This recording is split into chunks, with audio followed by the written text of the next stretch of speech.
Assalamu alaikum, barka da warhaka yan uwa da abokan arzika. Kuna ganin irin cin mutuncin da ake mana a ƙasa Najeriya. An mai da mu ba kowa ba, ana kashe mu kaman kiyashi. Yanzu ƙasa ta koma kaman ƙuri'an mu kawai ake bukata. Ana amfani da mu, ana zalunci. Ana cutan mu, ana kashe mu kaman kiyashi. Yanzu kuma a rayuwar nan a haka ake so mu ci gaba? Ba mu da 'yanci, wai da sunan mun sami 'yanci? Wannan wani irin ci gaba ne, wani ci gaba aka samu. Ku duba a Borno, Maiduguri, ana kakkashe mutane. Na recently, jiya aka kashe mutane har sun kai wajen guda 170 da wani abu aka kashe su a Kaduna. Ba mu da galihu ne? Ina 'yan siyasa? Ina shugabannin ƙasar nan? Ina masu faɗa a ji a ƙasar nan? Amma da mu ba mu da gata, ba mu da galihu. Ana kashe mutane, ran mutane ya koma kamar kiyashi.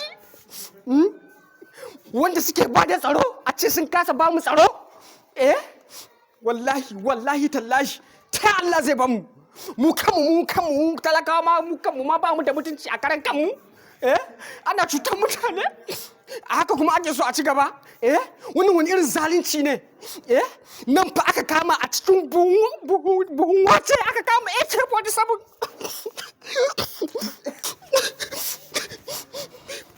Shugabannin mu ba ku ganin abin da ake mana ne.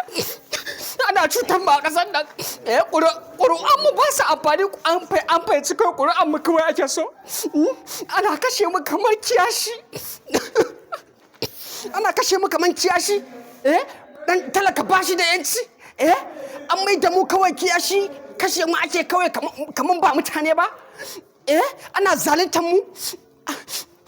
To wallahi Allah ba zai ba kuma duk wanda yake da hannu akan wa'inda aka kashe wa'innan mutanen suna cikin maulidi, wallahi Allah ba zai basu ba. Allah ka saka musu.